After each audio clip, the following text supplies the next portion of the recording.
आज हम करेंगे एक्स्ट्रा ऑर्डिनरी जनरल मीटिंग्स यानी कि EGM। ये हमारा सेक्शन 100 में आता है और इसमें हमें थोड़ी बहुत चीज़ें ध्यान रखनी होती हैं। सबसे पहले ध्यान रखना होगा कि कॉलिंग ऑफ EGM कौन बुला सकता है। EGM आपका बुला सकता है बोर्ड बुला सकता है, या by board on requisition of share holder, या शेयर होल्डर बुला सकते हैं, या फिर शेयर होल्डर बोर्ड को नोटिस दे सकते हैं कि वो मीटिंग बुलाए, या फिर शेयर होल्डर खुद बुला सकते हैं, या फिर ट्रिब्यूनल को नोटिस देते हैं वो बुला सकता है। तो इसमें हमें 3 चीज़ें ध्यान रखनी होगी। सबसे पहले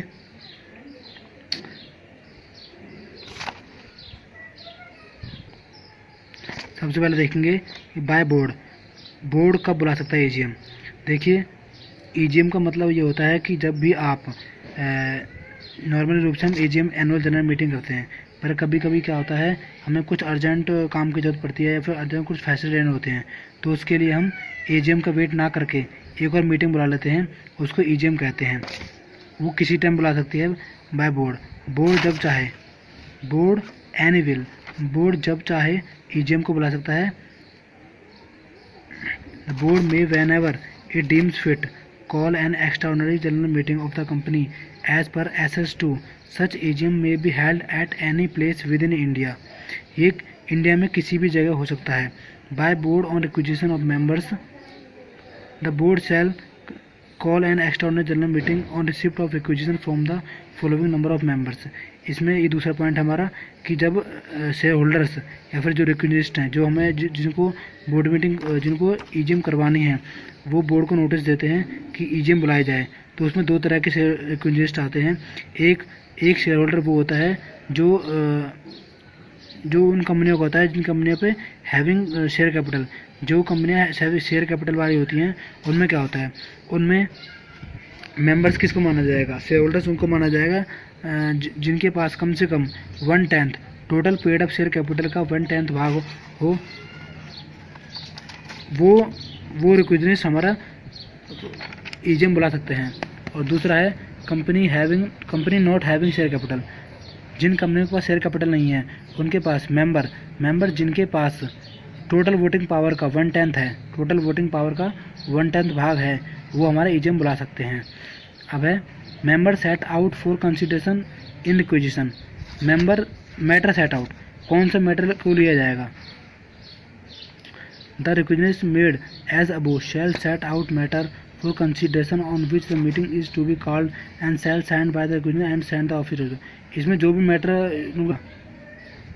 उनके द्वारा डिसाइड किया जाएगा, वो उस मैटर को नोटिस पे लिख कर, और जितने भी रिक्वेजिस्ट हैं सबके साइन उस पे होंगे। अब है तीसरा पॉइंट बाय रिक्वेजिस्ट में क्या होता है। रिक्वेजिस्ट में ये होता है कि कभी कभी क्या होता है कि बोर्ड मीटिंग नहीं बुलाता। अब ये बात बताना भूल गया कि बोर्ड मीटिंग कितने दिनों में बुला सकता है। जब भी मान लो शेयर होल्डर ने नोटिस दे दिया कि हमें सर EGM बुलानी है, तो उस नोटिस के 21 दिनों के अंदर उसको कॉल करनी होगी, और मीटिंग हेल्ड हो जानी चाहिए 45 दिनों के अंदर। आपकी मीटिंग 45 दिनों के अंदर हो जानी चाहिए, और 21 दिनों के अंदर आपकी कॉल हो जाएगी, और 45 दिनों के अंदर मीटिंग कंप्लीट हो जाएगी। तीसरा पॉइंट आते हैं बाय रिक्वेजिस्ट में क्या आता है। रिक्वेजिस्ट दोस्तों, ये सेक्शन 100 सब सेक्शन 4 है। इसमें यह है जब कभी मान लो रिक्वेजिस्ट ने, जो शेयर होल्डर्स हैं, उन्होंने नोटिस दे दिया बोर्ड को, पर बोर्ड ने जो स्पेसिफाइड टाइम है यानी कि 21 डेज़ और मैक्सिमम 45 डेज़, इसके बीच में मीटिंग नहीं बुलाई, तो क्या होगा, तो शेयर होल्डर खुद अपनी मीटिंग बुला सकते हैं, खुद अपनी मीटिंग करवा सकते हैं। इसके लिए उन्हें क्या करना होगा, requisitionist for convening of EGM by members,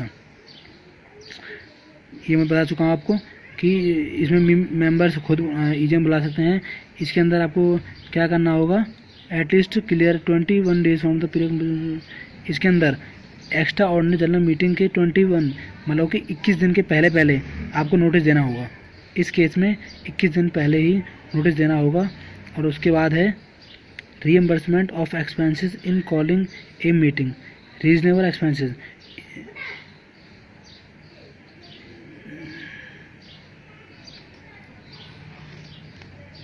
इसके अंदर यह है कि अगर जो भी खर्चा होता है इस मीटिंग में मेंबर्स का या रिक्विजनिस्ट का जो भी खर्चा होगा वो कंपनी पे करेगी उसको, वो कंपनी द्वारा रिकवर हो जाएगा।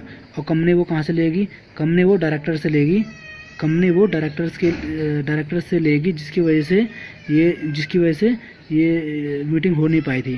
डायरेक्टर से फीस के रूप में ले लेगी। अगर इस केस में अगर कॉरम जो मतलब रिक्विजनिस्ट जो वो है टीम है, अगर वो आधे घंटे पहले नहीं पहुंचती है, अगर आधे घंटे तक नहीं पहुंचती है मीटिंग शुरू होने के बाद, तो मीटिंग को कैंसिल मान लिया जाएगा।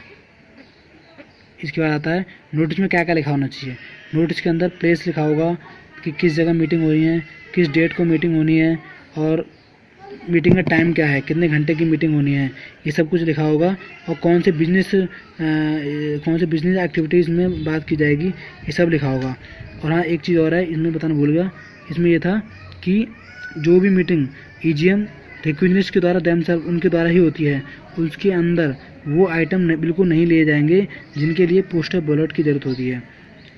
कुछ आइटम्स के लिए पोस्टल बैलेट की ज़रूरत होती है, वो आइटम इसके अंदर नहीं आएंगे,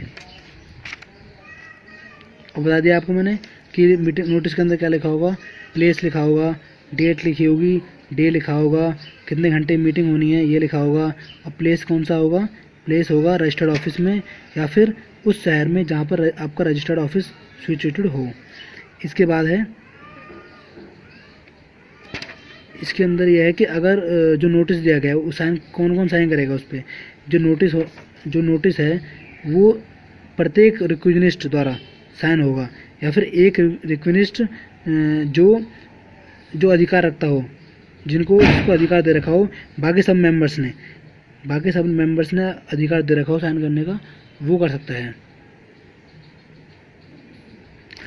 और इसके अंदर एक पॉइंट ये भी है कि इसके लिए नो एक्स्ट्रा ऑर्डिनरी स्टेटमेंट, मतलब इसके लिए आपको कोई सफाई की जरूरत देने की ज़रूरत नहीं है कि आप मीटिंग क्यों कर रहे हो, कुछ ज़रूरत नहीं है, ऐसी कोई भी ज़रूरत नहीं है।